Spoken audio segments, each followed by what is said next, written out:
Is this working? Okay.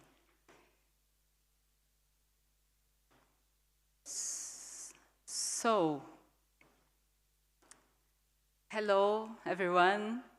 So let's start this panel. It's a very interesting one.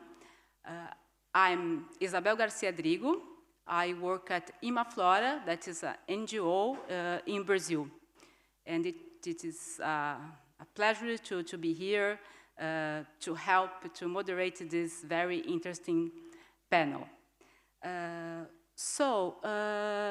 To start this panel that will talk about this big challenge that is restoration, I will provide you with a few words about the context regarding restoration.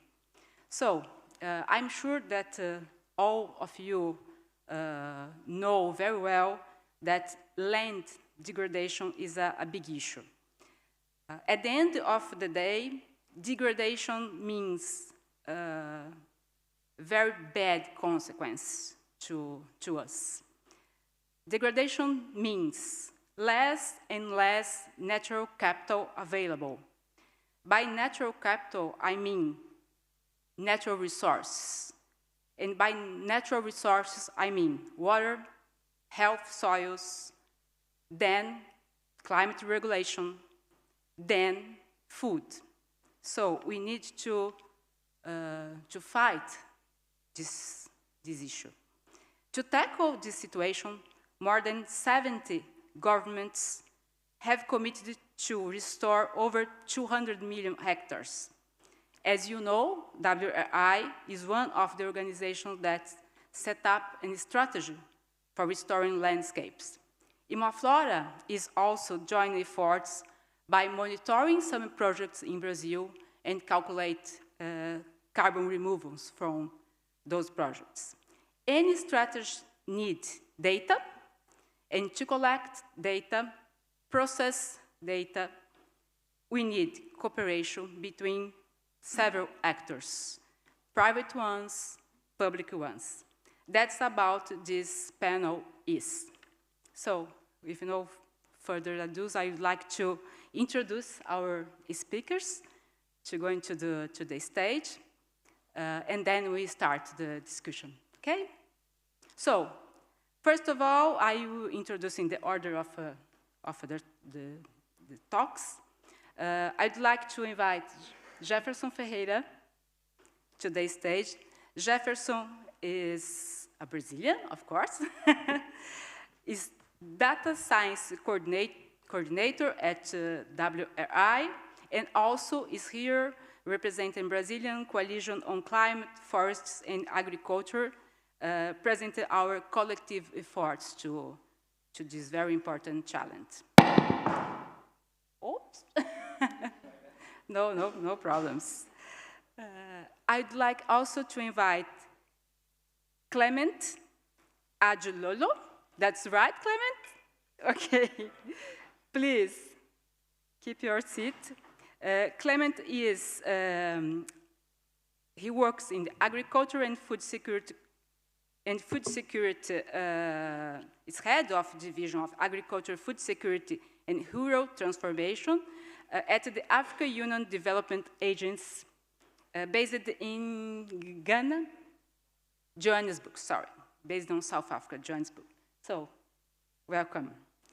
Next, our representative of women in this panel. It's a very, very good gender balance here. So I'd like to present it.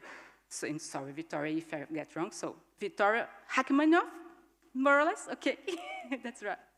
So Victoria works at the initiative 20 by 20 and is part of the Global Restoration Initiative at WRI. Right, Victoria? Okay, thank you. Next, my fellow colleague, the Brazilian, Mariana Oliveira. Mariana also works at WRI at the Forest Program Land Use and Agriculture, and also act as an advisor from the board of the Atlantic Forest Pact to Restoration. Welcome, Mariana.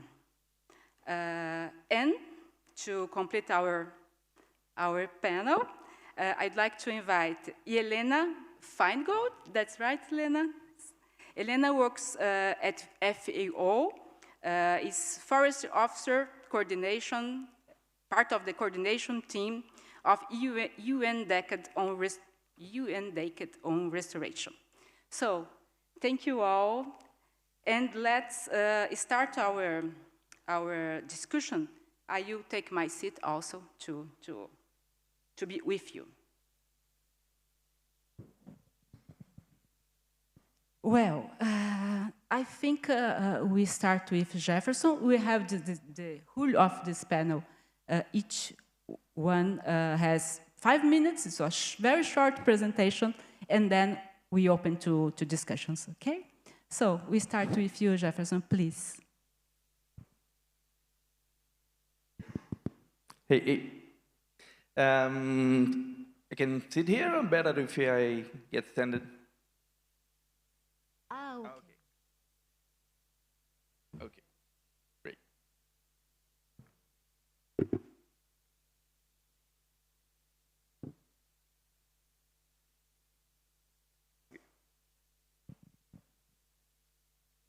So, good afternoon, everyone.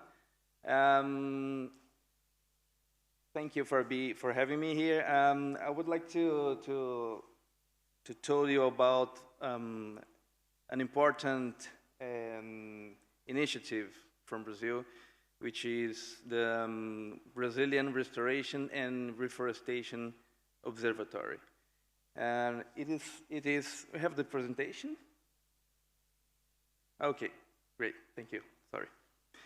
And this is an initiative from several institutions in Brazil, led by the Brazil Coalition on Climate, Forests, and Agriculture. It's a big coalition of more than 200 members, and from the private sector and public sector to foster low carbon economy and agriculture and climate issues, etc. And one thing that is paramount to Brazil is where we are in terms of our commitments for restoration. So if you ask someone, actually nobody knows. So that's a problem, and it's not, just a Brazilian problem, of course. So the coalition tries to, tackle this problem, joining efforts with a lot of other institutions, and to came up with this platform. And the observatory joins numbers from almost all regions of Brazil, and actually we know it's incomplete, that's fine, because we are working hard to get numbers and numbers and numbers as far as we can, and the way we do that is joining other biome-level coalitions throughout Brazil. Why not remote sensing? Of course, remote sensing is very useful, but we decided as a large group to not use remote sensing because we are trying to know exactly our numbers. And you can have approximations by remote sensing, but as a group we decided to not do that. So we have biome level, as I said, biome level coalitions that gather data from their biomes about restoration. They support restoration. They have a lot of other activities, but one important activity they have is collecting data. And then the biome level coalitions give this data to the observatory. So, and then observatory is not right now, but in the near future, we are working with other initiatives from like Restore and others, you know, to connect the observatory to other platforms globally.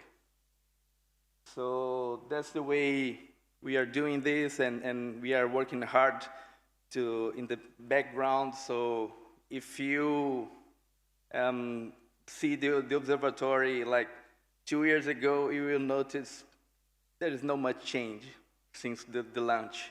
But we are working hard in the background to get things done and to collect data and to improve the infrastructure, databases and systems and etc.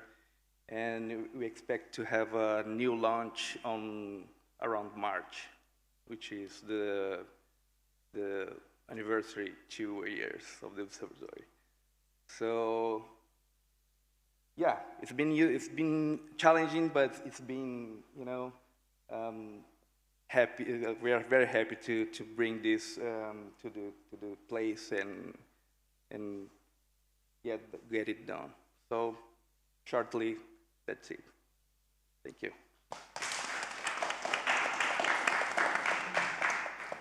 Thank you, Jefferson. I think it's very relevant to see these initiatives.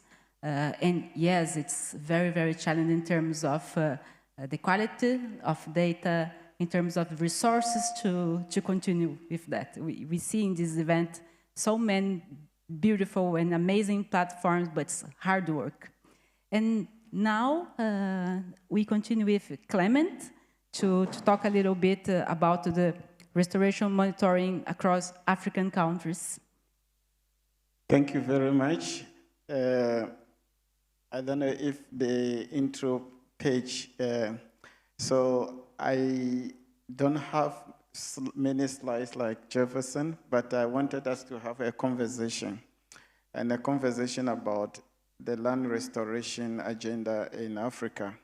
As you can see, there is AFR 100. That is the main focus of my talk. So the AFR 100 is the African Forest Restoration Initiative that aims to restore 100 million hectares of land by 2030. This initiative is answering to a lot of many international frameworks, such as your Paris Agreement, your Bonn Challenge, the SDGs, and so forth. The theme of our session is really about international coalition for restoration. And the AFR 100 is a perfect fit for the subject matter. Why? Because 34 African states have made commitment to be in partnership to have the AFR 100 initiative implemented. This is an initiative that have also about 32 technical partners involved. It's an initiative that also have financial partners involved. And this is what we are talking about, a coalition at international level. Why is it very important for Africa? Africa is a very large continent, and it is very important that we coordinate how we approach solutions. I always tell people, those that have listened to me before, that 55 silos will not solve the problems in Africa. So there has to be some partnership. We have to have coalitions that will enable us to be able to tackle the many challenges that we face. And in particular, in land restoration, as you will also appreciate, that we are dealing with ecosystems. We are dealing with natural capital that transcend national borders. They go beyond political lines.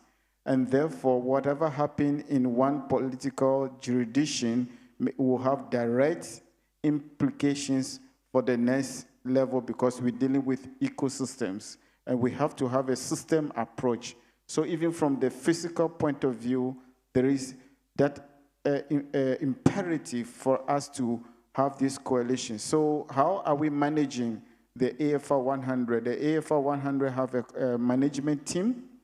It's a governance structure that oversee how the initiative implementation is coordinated.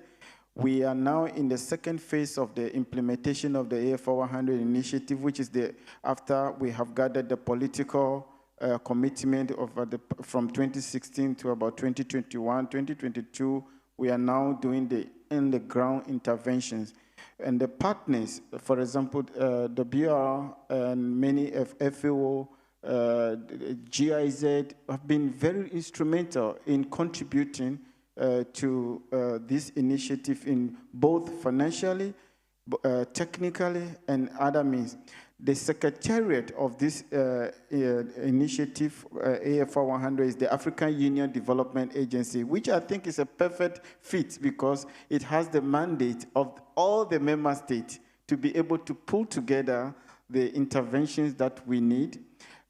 In terms of data and collection, we have a monitoring framework that is designed to guide how we collect data under the AFR 100, and that framework is very much aligned with the other international frameworks, for example, the ecosystem restoration, the decade, and many others. So this is where we are, and we think the AFR 100 is a very good example of how we can form international coalitions to tackle restoration issues. Thank you.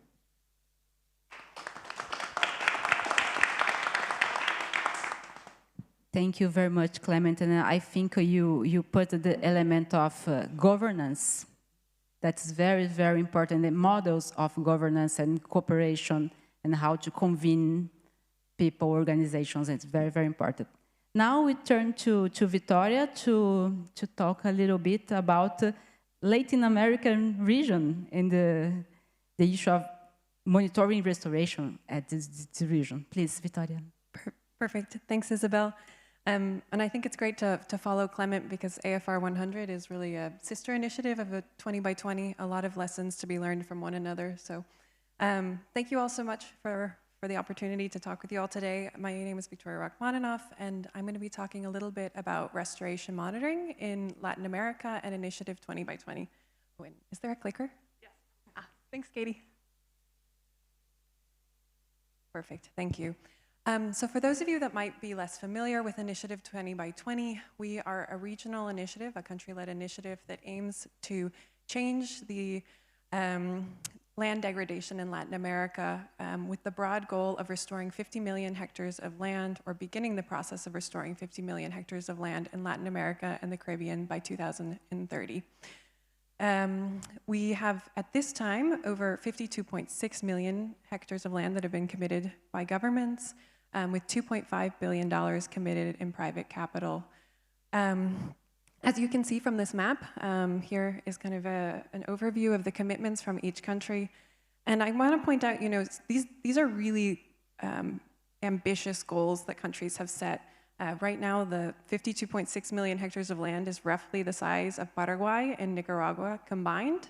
And we have countries like El Salvador, which has a roughly 2 million hectares of land. And if you see on this map, their commitment is 1 million hectares. So about half the size of the country they've committed to restore. The initiative was launched formally at COP20 in Lima in 2014 and supports the Bond Challenge and New York Declaration of Forests. And we have currently over 126 technical partners and 32 impact investors. We also have a number of task forces, such as our Task Force on Monitoring and Transparency, Policy and Legislation, Carbon, Biodiversity, among others, which is really an opportunity for partners to kind of engage in the work and really steer the direction of Initiative 20 by 20. I have this slide here because I think it's important that when we're talking about landscape restoration, we're not just talking about ecological restoration, although that is certainly a part of the work that we do or support. We know that there are broad goals for restoration, which may be climate adaptation, community benefits, creating resilience against hurricanes. And so we have kind of a broad range of interventions that we support, such as restoring mangroves, restoring riparian zones, assisted natural regeneration, among others. And the initiative is really as strong as its partners are. And I have this image up here because this year we were really thrilled, and I actually see some of our 20 by 20 partners in the audience. But this year we had, for the first time, together Initiative 20 by 20, Bond Challenge, and EFOLU 2040, all together under one roof for our joint meeting on restoring degraded lands in Latin America, which was held in Belize in February of 2023. And this is really an effort to bring together the region to move forward to meet these ambitious restoration goals. And I want to switch to talk a little bit about our Landscape Monitoring Accelerator program. We're here to talk about transboundary coalitions around monitoring restoration. And we really think that this Monitoring Accelerator program is actually a very good example of one of these coalitions. And so this was a program that was developed by WRI in collaboration with colleagues such as Renee Zamora, Mikey Gonzalez, Dow Martin, among others, to really help support through a peer-to-peer capacity development program governments in Latin America to improve their systems for monitoring restoration.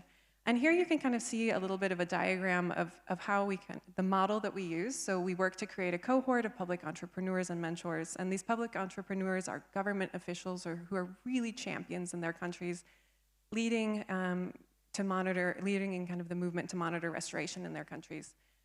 Then we bring together also a network of mentors, so kind of experts in the field of policy and monitoring, and then build this program to exchange through peer-to-peer learning.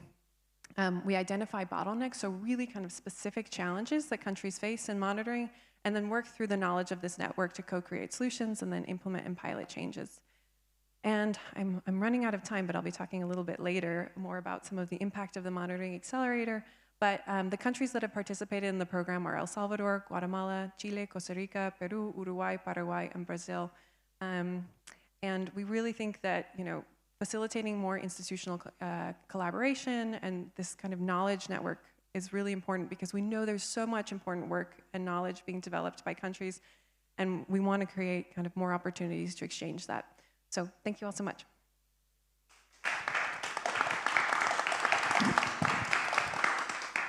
Thank you, Victoria. And it's very, very interesting that you bring also the elements of mentorship and shared knowledge. That's very, very important in terms of monitoring. The challenge to have good frameworks, but also the practice of the monitoring. So now, Mariana, to talk a little bit about Atlantic Forest Restoration Tri-National Pact, our first Atlantic, so important to Brazil and to the planet also. Thank you, Isabel. Hi, everyone. Thanks for the space to talk more about the Atlantic Forest Restoration Tri-National Pact. Actually, I'm here with the hat from the Atlantic Forest Brazilian Pact as the part of the board.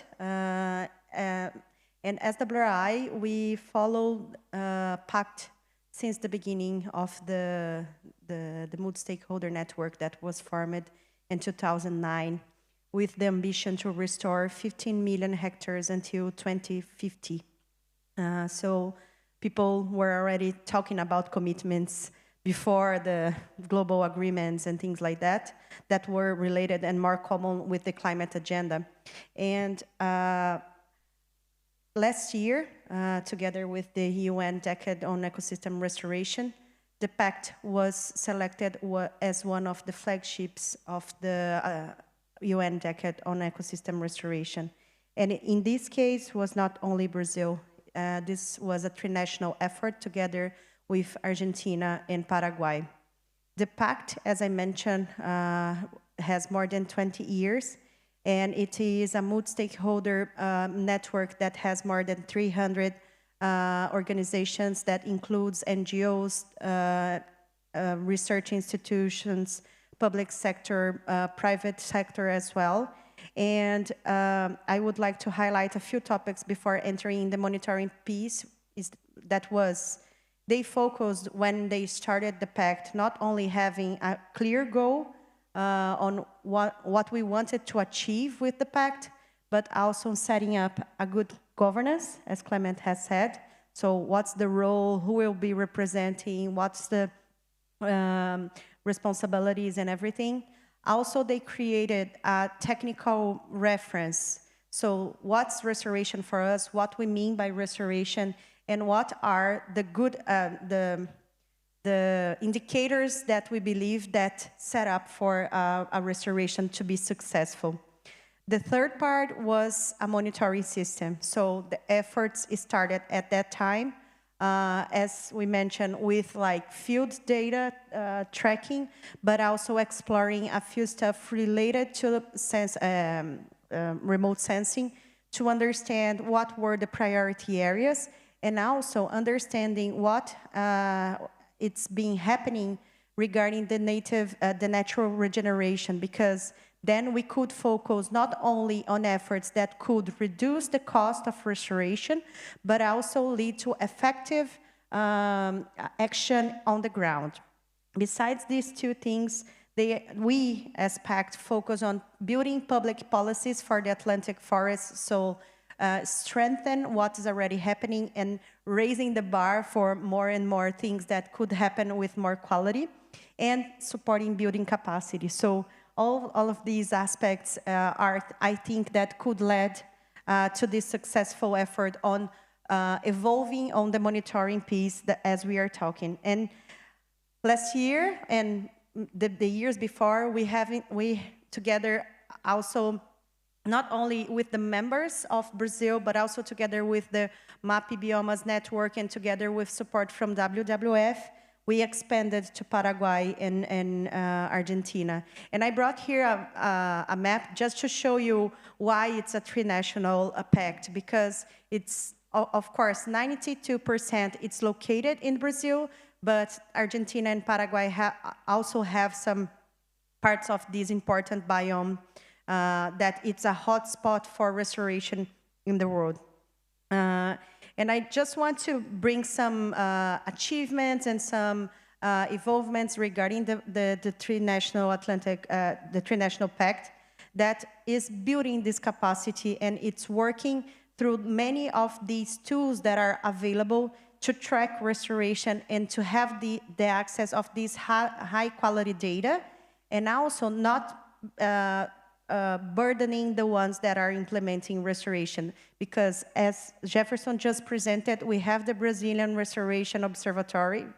We also have the legal demand in Brazil, for example, that asks for people to submit their data through the official systems. So how we can collaborate and coordinate these efforts so people can be able to, of course, report the data that they have, but do this in an effective way. So we have monitoring protocols, we have platforms that are trying to integrate this, and we hope that what we already have done, which is 50,100 hectares. I'm not good with numbers in English, sorry. But anyway, it's right in here. But we hope to have more data once we capacitate more people and once we have also the possibility to combine different sources of data, as I mentioned before. Thank you.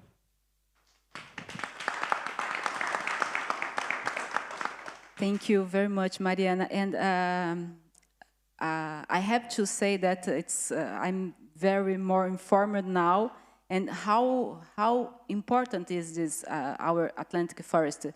I personally, I have 100 hectares at São Paulo from Atlantic Forest with amazing biodiversity.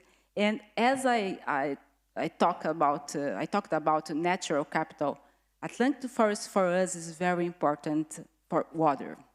So we need forests to have water. Don't forget these people. So I turn to Helena to talk about integration efforts. I think it's more or less the glue of all these things. Please.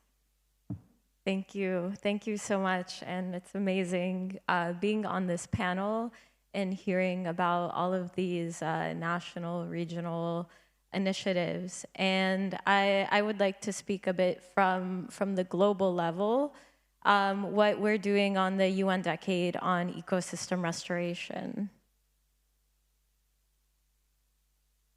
So first, a little bit of background on the UN Decade on ecosystem restoration. The decade spans 2021 to 2030. That aligns with some of the global goals that we have, SDGs, and the Global Biodiversity Framework. The coordination of the decade is led by FAO and UNEP, but it is a network. It relies on its network of partners. So it's not just FAO and UNEP. It is so many, hundreds of partners, organizations, companies, non-state actors, governments that are involved in ecosystem restoration, and all joined by this goal of halting the degradation of ecosystems and to restore them to achieve these global goals.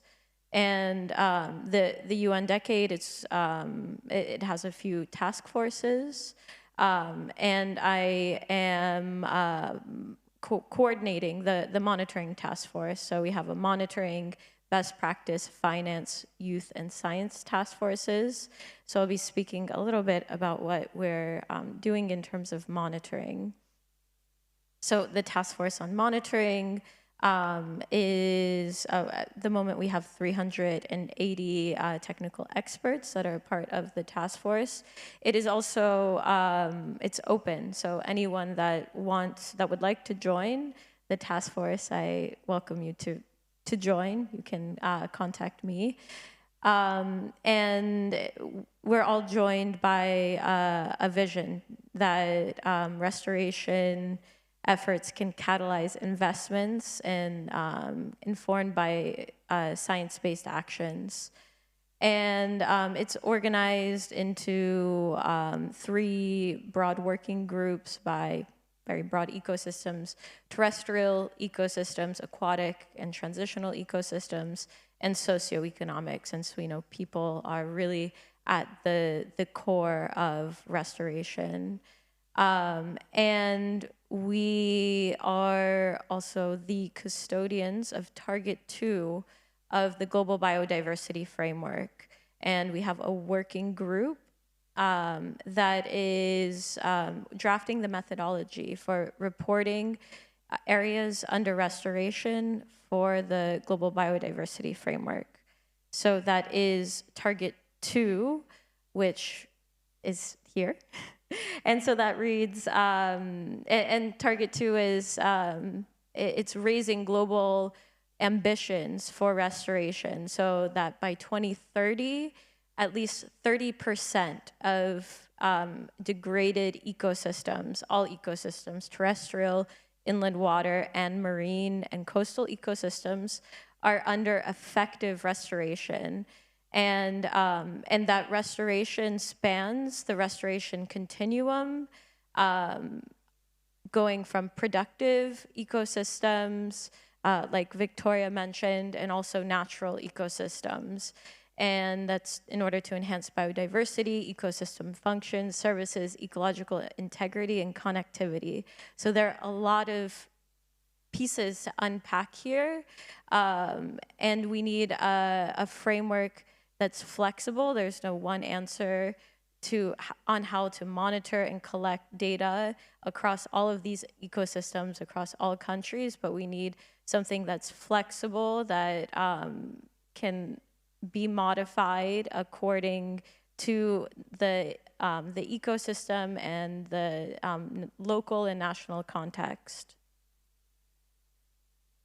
Okay, and this is a busy slide. So here we have kind of how we've been thinking about that. So we have, we've been working on the framework for ecosystem restoration monitoring, and that is a data repository for areas under restoration. And we would like to bring together all of these efforts to collect high quality data and without increasing the reporting burden on countries, make that data interoperable and easily available.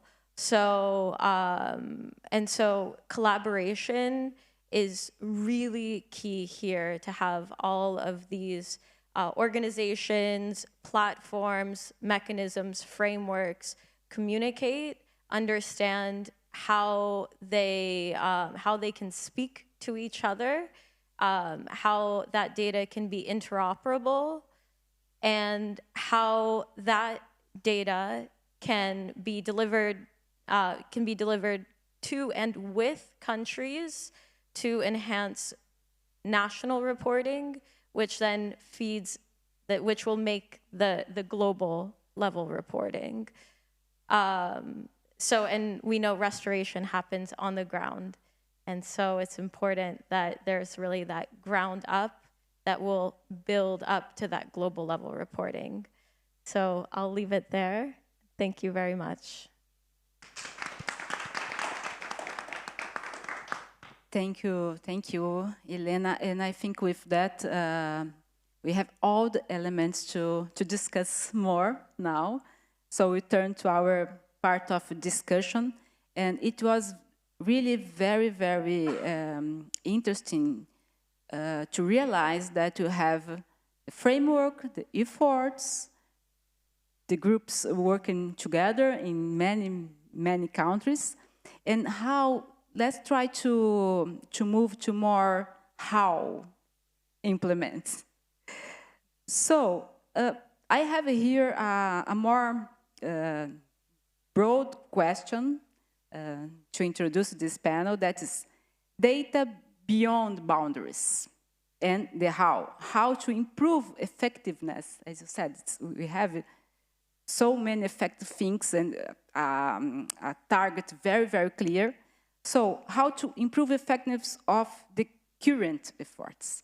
So that's our question, not an easy one, but it's an important one.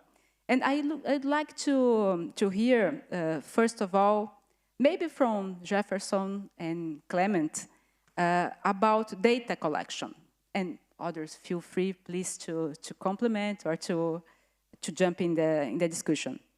But for both of you, how are different organizations leading data collection and systematization across administrative boundaries? What your experience with this first step of data collection, please? Great question, and a very difficult question indeed. So data collection happens at different levels. We have project developers that implement projects, that develop projects, and that lead to implementation, and data is collected at the ground level. That has to be put together at the national level with national focal points that then make that data available. Now I'm talking in the case of AFR 100 lens, how we are organizing.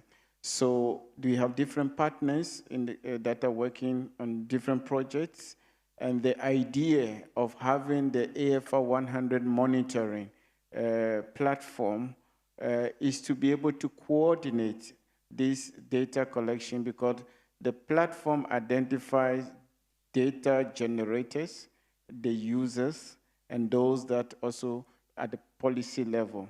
So we have an annual report of the state of the AFR 100 implementation, which we send out data requests to other partners that they will implement and then complete the data, that we aggregate it and then we share among countries. So in the case of AFR 100, this is the way it is, not without challenges, because then you have to think about data standards, the different formats, the technical issues that you need to resolve, the soft ones that you also have to pay attention to issues of data sensitivity, even the willingness to share the data. We tend to have a culture sometimes of just say, it's my data and I keep it to myself. So these are some of the issues that we have to coordinate and make sure that we overcome to have the data available for everyone. Yeah. Yeah, that's a very interesting part of any restoration monitoring effort. And by saying interesting, I'm saying like, in fact, it's very, very challenging, right? And what Clement said is really, really true, and we felt this in Brazil also. Sometimes we have private companies which are, supposed to restore land, and we know they are restoring, and then some biome level pact in Brazil knocks the door and says, "Hey, I know you are restoring, so where are your data?" "Oh, sorry, you can't share it." So, so it's like a hard part of monitoring, because we know the restoration areas are there, but the company has some limitations on sharing data for whatever reason they have, by business model or by their policies, internal policies, etc. So this is a real problem, and this problem also extends to private, to persons, to farmers, because sometimes farmers get afraid of sharing to the world a polygon that identify their properties. So they kind of sometimes get scared by, they can be threatened even by doing that. And so this is some, this is some details, so some, background information that you heard from people when you were trying to get information, etc. And besides these very specific cases, in general, the real bottleneck is maintain consistent data flux. We struggle with that. Like we try to every year gather new data. So we depend a lot of collaboration. So all the parts of this engine must be working very well to so you can report good numbers and real numbers, etc. So yeah, it's challenging, but it's interesting. Also. Yes. Oh, yes.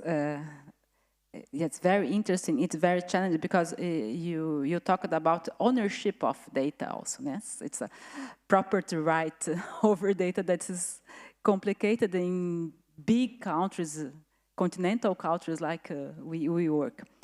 But another how, I think more for Vitória, Mariana, but also Helena, feel free to talk about the how about data governance. That's about also to articulate with different actors. So data governance, networks, and coalitions filling gaps in reporting. I think it's in reporting restoration about the progress of restoration, but I think that's about all these steps involved in this process. So what you can tell us about is how coalitions are acting to fill these gaps. Thank you, Isabel. Yeah, and if I may, I'm going to be very honest in this panel. So Initiative 20 by 20, right now, we are generally relying on self-reported data coming from the countries to understand where we are to meet those targets. And so when we look at that data that we're getting, we see that 8.2 million hectares of land are beginning the process of restoration and 14.6 million hectares of land in new conservation areas. And I'm in no way questioning that this is an incredible feat. I mean, and we know that there's really amazing work getting done on the ground. But when we try to ask, or when partners ask us to see that, those, the restoration projects, we can't necessarily show them the data. And so we're really thinking a lot about kind of how do we move forward from that, because we know that lack of data can bring kind of a lack of transparency can bring kind of a lack of trust. So we've been thinking a lot about how we, through the initiative, can build a monitoring system. I have here Clement, and I know AFR 100 is also working on the same issue. And so we've been thinking how Initiative 20 by 20 can help support in this. And my colleague here, Katie Reitar, is working very close with us. We had kind of some early feedback on a monitoring system that we're working to develop for 20 by 20, or a reporting system for 20 by 20. And have really seen this kind of, there's this very strong need for us to create more kind of transparent, reliable data for the initiative, both to help inform countries also in where maybe they need to invest more resources, but also to bring in more investment. And so, I think when we're thinking about data governance, something that you said, Clement, really rings true, which is, and Jefferson, that sometimes we see kind of a lack of desire to share data, and sometimes even at the in countries we see this too. Between ministries, maybe there won't be data sharing agreements. And so we're also thinking about, through our accelerator programs, how we can help to solve some of those challenges. So maybe creating data, or helping to facilitate data sharing agreements between ministries, because if ministries aren't talking to each other, Ministry of Agriculture with Ministry of Environment, how are they going to plan at a country level, or really know where their restoration is being implemented, and again, where to kind of prioritize restoration. And so I think we're talking a little bit about the challenges, but also see a lot of opportunities in this area, because there's so much appetite in the countries to really build these transparent systems for monitoring restoration. Countries are really committed to the goals that they've set. And so I think we feel a lot of hope and progress in terms of kind of improving the governance around data for 20 by 20. I'm glad that you are being honest. But first of all, I would say that if we could dream with a different world, first we would stop deforestation. But more than this, I would ask that restoration could be that easy to track through remote sense. So it would make our job even more easy.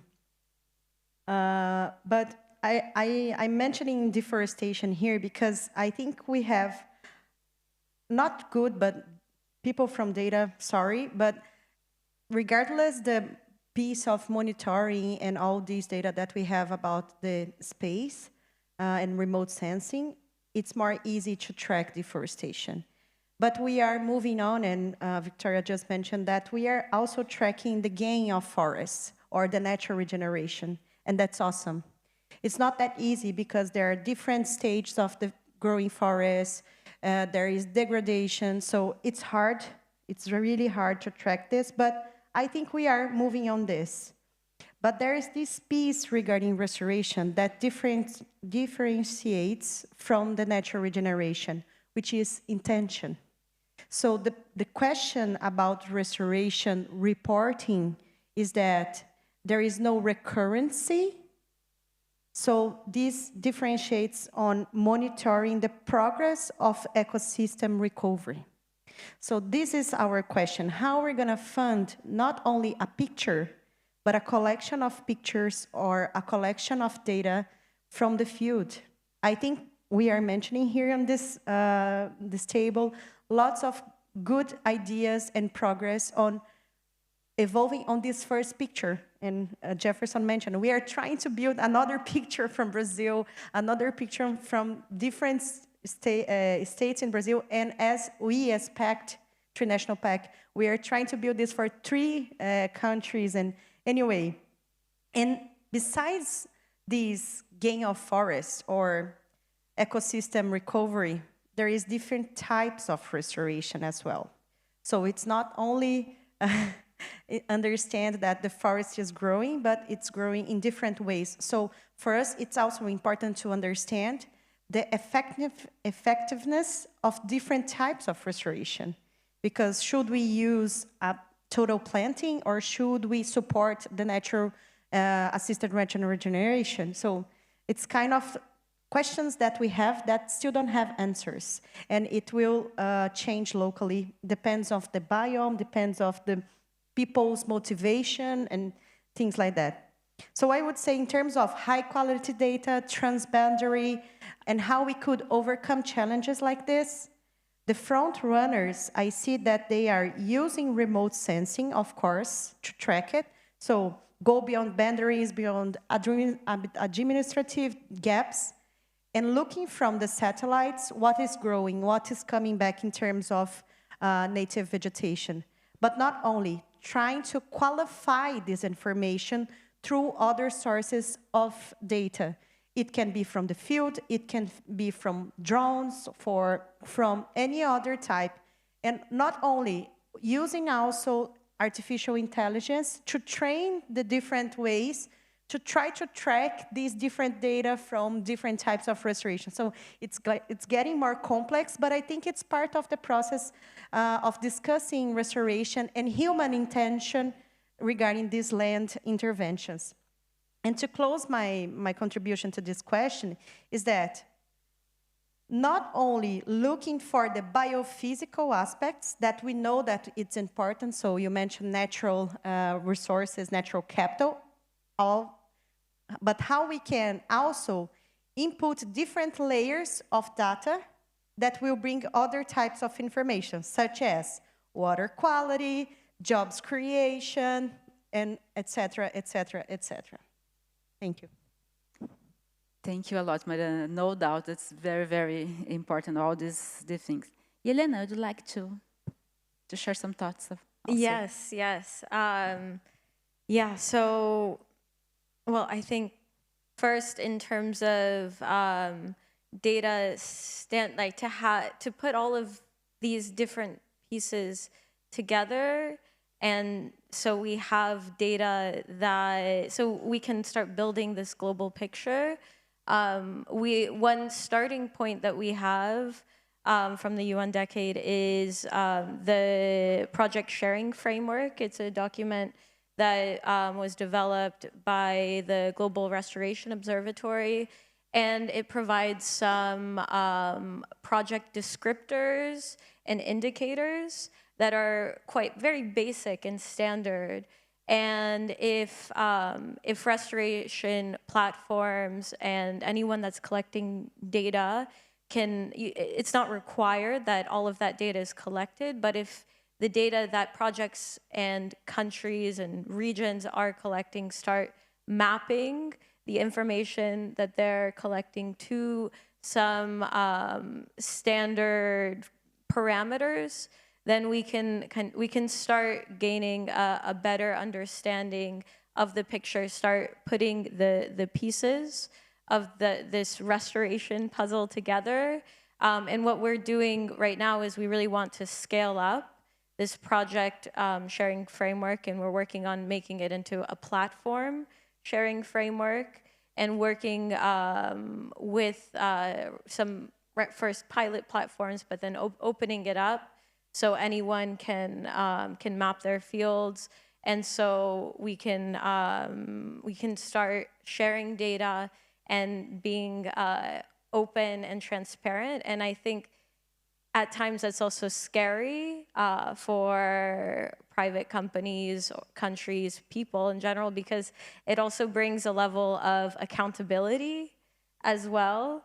But that is important to build trust that that restoration is happening, that these commitments aren't just hot air, but there are actions that are on the ground that can be monitored throughout time, both on the ground and through satellite imagery. And the conditions of those ecosystems are improving. And then, and another aspect that's really important is then having information sharing and having clear guidance that's provided and capacity development on how to collect high quality and consistent information. Now for reporting on the Global Biodiversity Framework, we would like to bring in the CBD focal points into national validation processes, so they know that this is the data that's being collected on restoration in your country, and it can be integrated, and these are the ministries, and so for them to be involved and aware of the various processes in their country. So that's something that will be ongoing for the next years, and really looking forward to working with these partners on the stage and here in this room on that, and beyond, of course. Thank you very much. And my last question before have questions of the audience is about lessons learned. So I'm thinking about you working on building these coalitions, working with all these actors. What the main lessons learned by you in a very honest and transparent way? What is it's good good actions, good strategies, what to do different if you start to educate someone to do all this working on restoration, all these technical and political challenges. Who wants to start? Maybe let me give it a go. Lessons learned. I think for AFR 100, I hear my colleagues said the use of drones, satellite, map where greening is happening or restoration. It's all well and good. Those are the hard solved, and they are actually easier implementable. But we also have some little soft ones that are more challenging to deal with. And those are the lessons that we should also pay particular attention. And one is that at the center of restoration should be people. People should be at the center of restoration. And therefore, for AFR 100, we have 3 pillars. The nature pillar, which talks about the biophysical, we have the governance pillar, and then we have the socioeconomic pillar. So what is the impact of restoration on people? That data doesn't come very easily. There's no remote sensing or AI that picks it up remotely. You have to work with people on the ground, frontline implementers. And for the lessons we are learning from AFR 100 is being able to coordinate bottom up is making, I'll call it a game changer, making sure that people contribute to they see the benefit of engaging in restoration and be able to contribute data at the same time.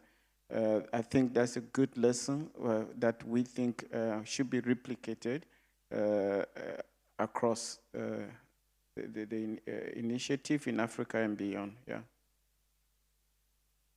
I totally agree. Yes, it's I can correct myself and say it's easy to track deforestation, which is the loss of the forest, but we do not value as well the inequality that deforestation generates. So 100% with you saying that restoration is about people. So, and in this matter, I would say that Impacto in Brazil, we have learned this like in a hard way, because when the technical reference was launched in the beginning of the movement, and I think it's a lesson learned, it's not bad or something like that, it's just learning in the process.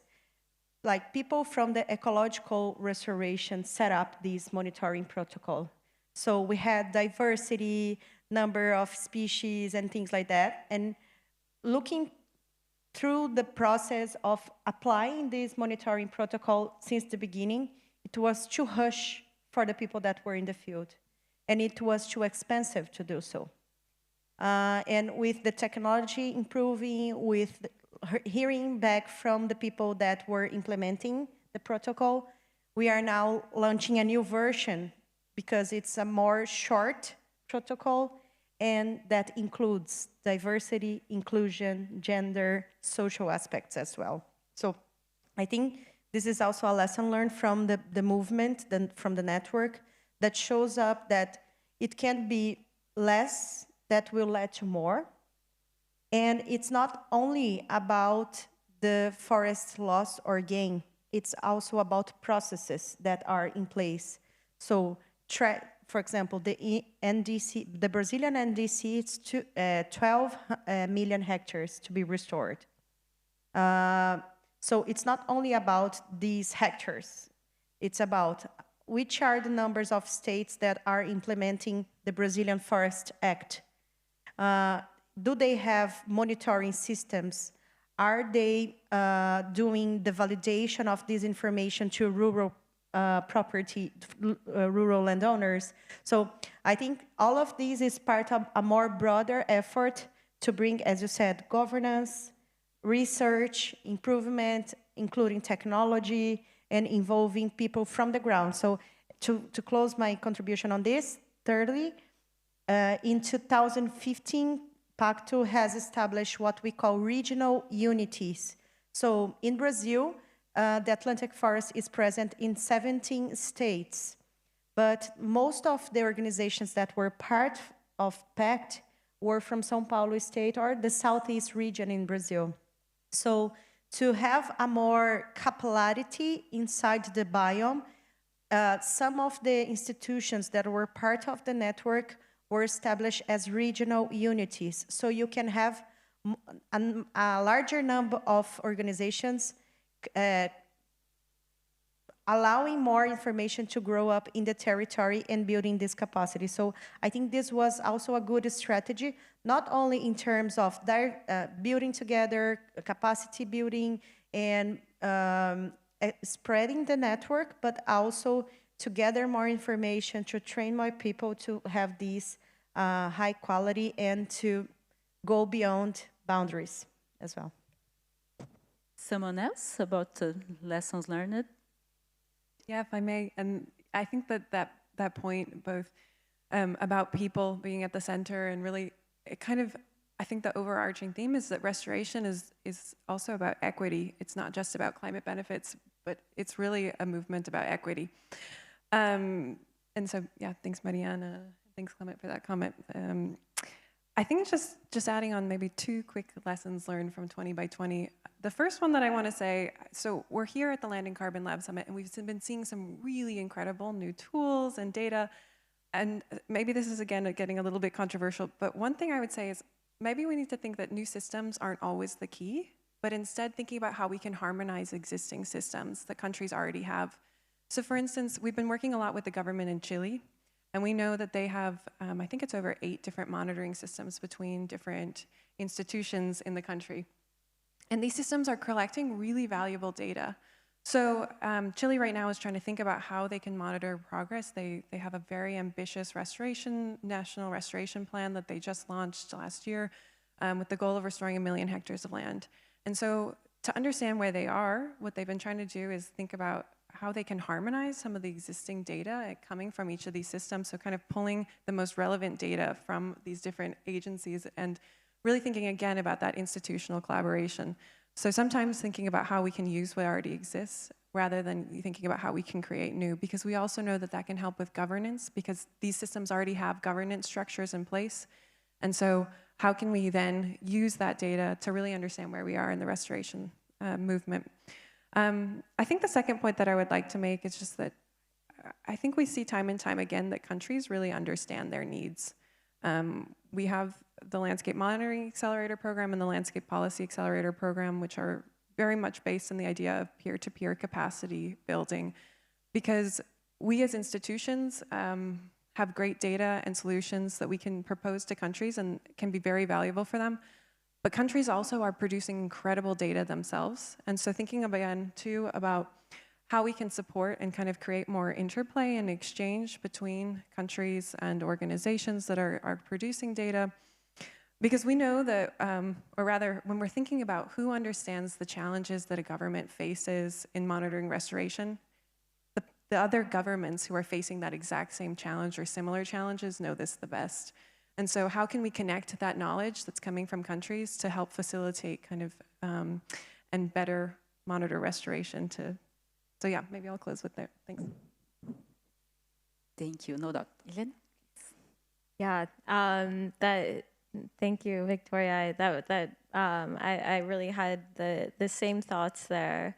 That I think the lessons learned are really sharing the lessons learned from the global perspective, because I think that, well, there is no global perspective. It's about what's happening on the ground and how countries are monitoring restoration, and we need to enable and facilitate that information sharing and understanding what works, what didn't work as well. I think is really interesting. If anyone is willing to share, you know, what mistakes were made along the way, it's okay, it happens.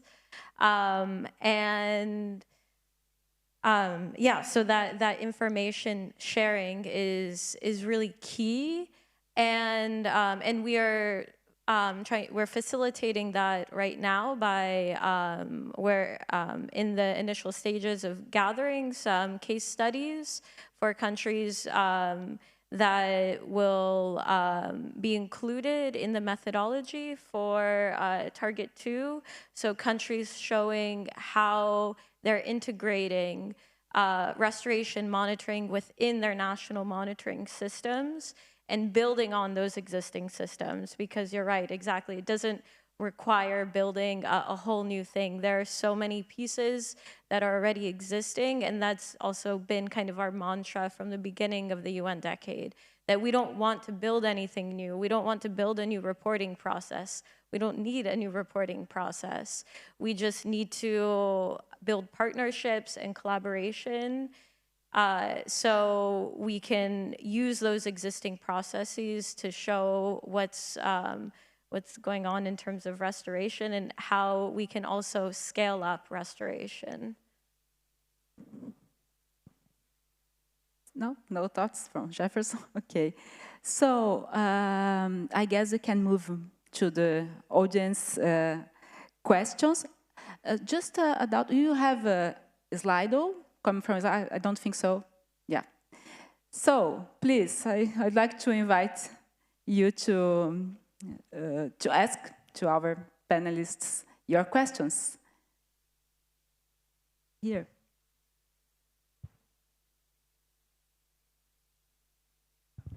Hi, everyone. This was great. As always, thank you so much. My name is Willie Anderson. I work at the World Resources Institute with many of these wonderful people on the panel. And I work on investment for projects, so not governments. And so my question always is, what are we asking governments to report and why?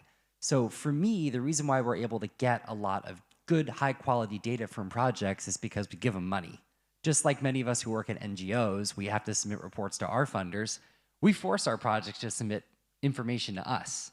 And one thing that confuses me about some of the government monitoring things that I see, in the spirit of what Victoria was saying, is sometimes there's not an incentive for a government to really invest its money in the monitoring if there's no investment coming from the government in projects. Places where I've seen government monitoring being invested in, a great example is Ghana, is because the government of Ghana has several really strong restoration implementation projects on the ground, or other programs where we see, the government of Mexico, the government of Brazil really invest in public incentives for restoration, and Victoria, Mariana, and others have taught me this over many years. So I'm curious to hear from the panel, what are the reasons why governments should invest in monitoring and reporting? What are the incentives that can help them do that? And where is it okay for them not to report? Why do they have to do everything that a project has to do? Just my question. Kind of bold, but want to let you know. Wow, three of them. I think you can answer and pick another, because it's as a big one, or someone want to okay, so please, this very easy question. sorry, I don't. No, just on the Observatorio, Jefferson, and what you have shown, and it's just, you know, how you how is the coalition being structured so they can guarantee that the Observatorio will continue, because the Observatorio is very grassroots, but it's not a government, no? So in order to be sustained, what is the social fabric that is behind that? If I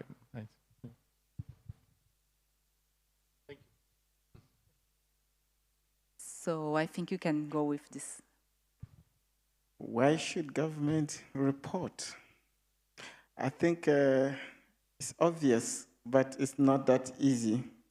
Because first of all, government make commitments, and government need to track their own progress towards their commitment. And at that level, there's a reason for them to report and track and report on what they are doing. They also need investment, to scale up investment. If you don't know what you are doing, you have to measure in order to measure, to manage better, as we say. I don't always believe that we should always measure and monitor, but I believe that if we measure and we monitor, we can manage better. And that is one reason why government should pay attention to monitoring and reporting on an investment that is on the ground. If they don't, of course, especially if I take the African setup, we have the African Union as a body that persuade government to do what is called best practice. So we try to influence government based on what is best practice to do. If they don't, there's not really much you can do, but we are of the hope that governments see the benefits in reporting so that the best practice can prevail. That's what I will say to your question.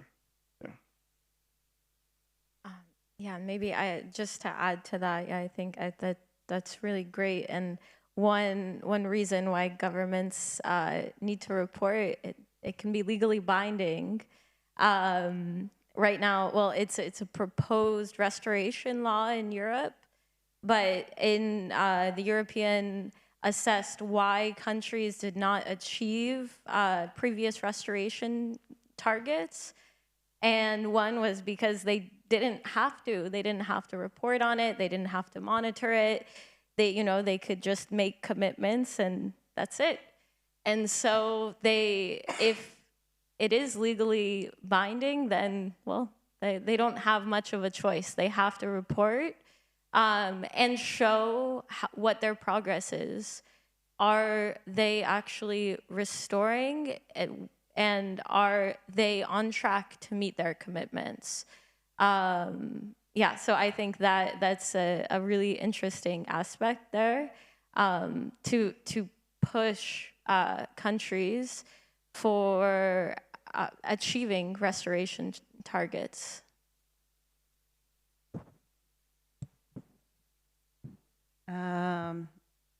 Regarding the Brazilian context, there is always the compliance for the legislation.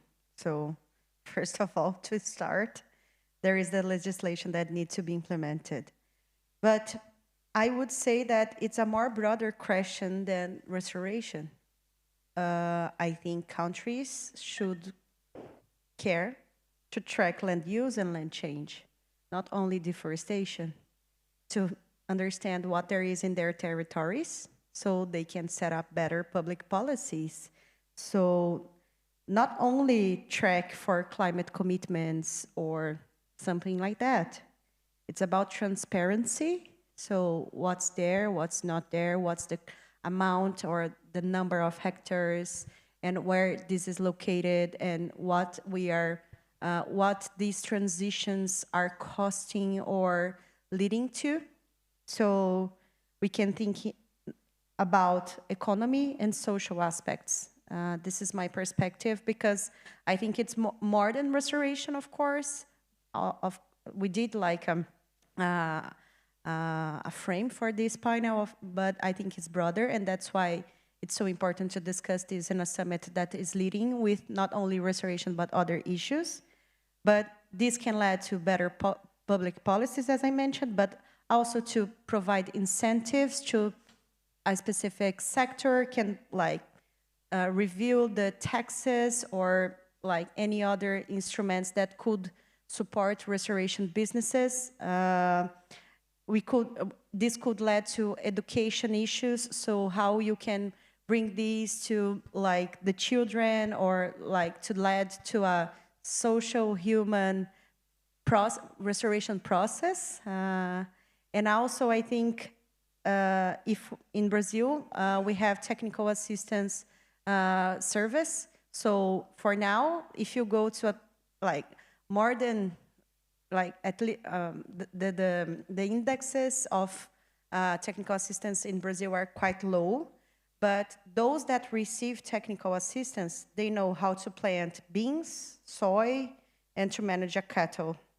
If we show that restoration is part of this approach of the state, we can train the trainees, and they can go to the landowners and say, okay, let's do restoration together. So I think it's part of a more ambitious approach to have a better country, to be a better society.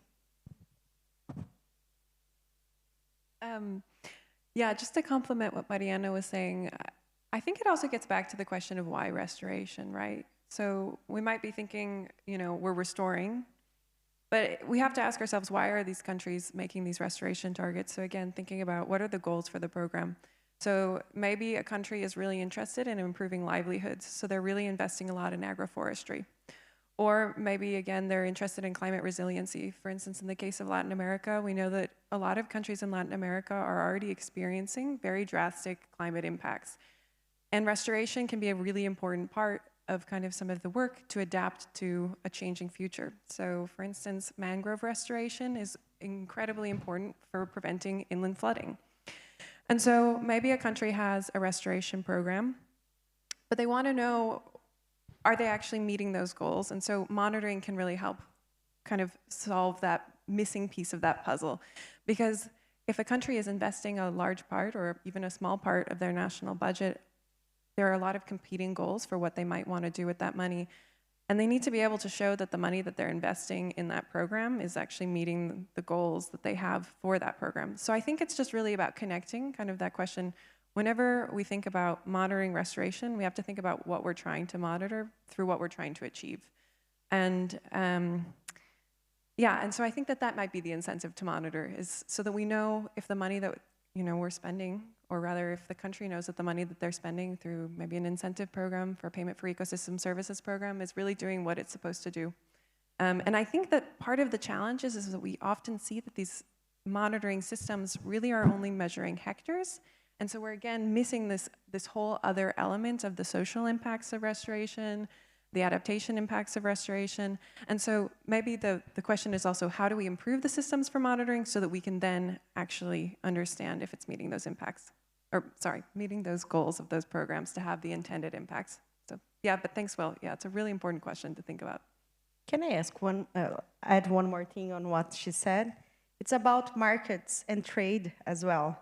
Because if we are exploring new markets, and I will put new here in the carbon, for example, new, it's not quite new, but if you want to track like carbon markets, you're gonna need to monitor. And in the trade issues that are quite in the trendy topics for this week, due to the UA New Deal, how you can track the forest products that will come from the restoration areas. You're gonna need to show this and show that your product is from a sustainable management, is from a restoration area, and then you'll be able to sell this. This is the bioeconomy that we are also talking about. So it's quite related, and I think it's part of this monitoring piece that we will need to address over these next years. Just build very briefly, I would say almost the same. Like everybody knows the restoration is beneficial. Of course, it is, and you know, but we barely know how to build an economy on a standing forest. You know, usually the economy is kind of cleaning forests to make profit, and then I think that's one of the reasons maybe the governments are not so interested in monitoring when when restoration and standing forests become a major economic driver. Maybe it will be interesting to show, hey, look how much I restored and how much it, you know, is economically beneficial. So, and just very briefly again to Rene, we in the Brazilian Observatory we have like a secretariat, an executive secretariat, which is totally dedicated to the observatory, and then several institutions working and in partnership, like it WRI and TNC, the Nature Conservancy, WWF, etc., that works as a core management group, and then we have a consultative group which is larger, and then we have decisions and stuff and higher services to improve technical aspects, etc. So it's very briefly, it's how the things work. Yeah, the coalition, Brazil coalition. Great. So very, very relevant and important discussion on this. The word here is challenge, challenge, challenge, but also so many opportunities to accelerate action by governments and by this coalition of actors, and thinking about people on the ground that need this new green economy or bioeconomy or what else. So we are moving to the end of this panel. I would like to listen to you all, your closing remarks. So in very challenging 1 minute to each, to highlight things or to pass other messages. So, since I've been going first, let me go again first.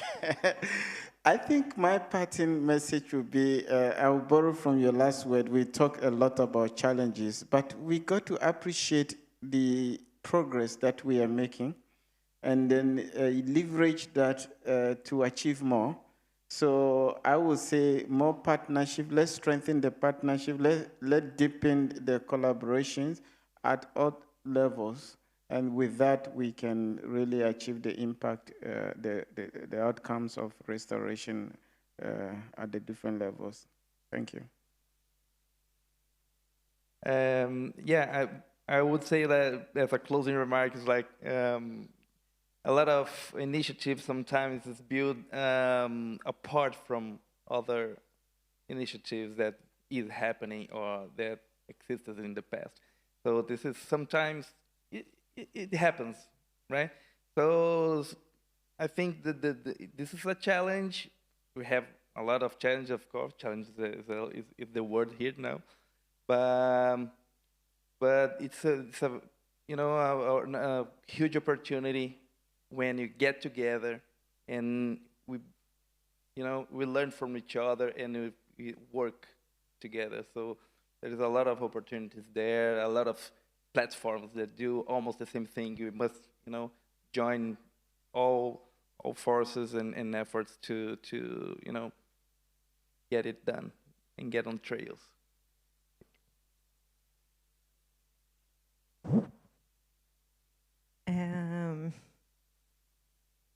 I have thoughts, other final comments, but I will change because I think, as you said, many challenges, but I would like to acknowledge those that are already doing. I think there are so many people trying and learning and like learning from mistakes, learning from what is also working. So I would like to acknowledge those that are already doing it and continue this good work.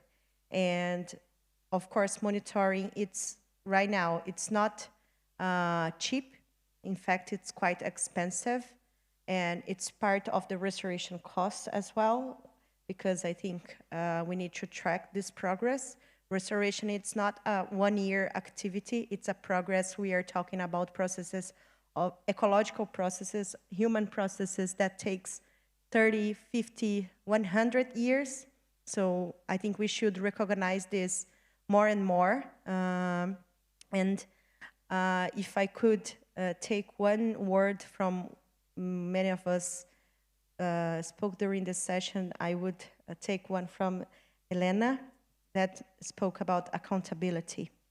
I think this is a word that brings so many things, including responsibility, including transparency, including ownership, including so many things that need to be more and more addressed during the commitments that are made, during the regulations that are set up, and everything related to that. So accountability from individuals, from organizations, from networks, from different collaboration organizations. Anyway, I think that's it. Thank you. Yeah, so parting words, it's tricky. But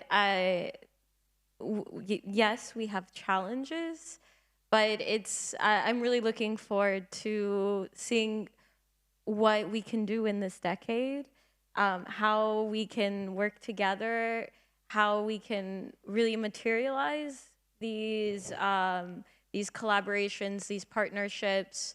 Well, they exist, but build on them and bring these different actors together, empower people to restore, to monitor that restoration, and to improve the environment and people's livelihoods, and to encourage in terms of data for open and transparent data, data that also encourages partnerships and collaboration. And like Mariana quoted me, I guess I'll quote her quoting me, that encourages or that holds anyone responsible as well and accountable for meeting those restoration commitments, because we need to restore, we need to improve the condition of our ecosystems. So yeah, I really hope that things get better and that we can see it. Thank you. I guess what I would say is I've just been blown away at this conference by everything that I've seen. I mean, there have been a couple times where I'm watching a presentation and I am just amazed by the analysis that I didn't actually know was possible. And so I guess what I would say is I think we've been talking a lot about challenges, but also it feels like there's so much movement and so much progress very quickly. Like, I think at the next Land and Carbon Lab Summit, what we'll be seeing will be, again, totally different. And you know, in the world of geospatial data and monitoring, I think you always hear that 10 years ago, no one thought this was going to be possible. 5 years ago, no one thought this was going to be possible. And so I think we're here talking about challenges, but I think we also have a really committed network of partners and researchers who are all trying to find solutions to this space. And so I'm hopeful that we will figure out this challenge of monitoring restoration. I mean, again, learning from the work that everyone on this stage is doing. Again, there's just such an incredible network that is represented by the people who are around me and everyone at this conference. So I think that's what I would say. I think we'll be able to do it. Thank you, Victoria. I see the same. we have so progress in science, in technology, and we have all this work being done. So we have all the elements and all the power to change our countries, our regions, and the world to a better scenario. So I'd like only to thank you all, thank you the audience that join us here, and yes, so let's continue working hard that we need.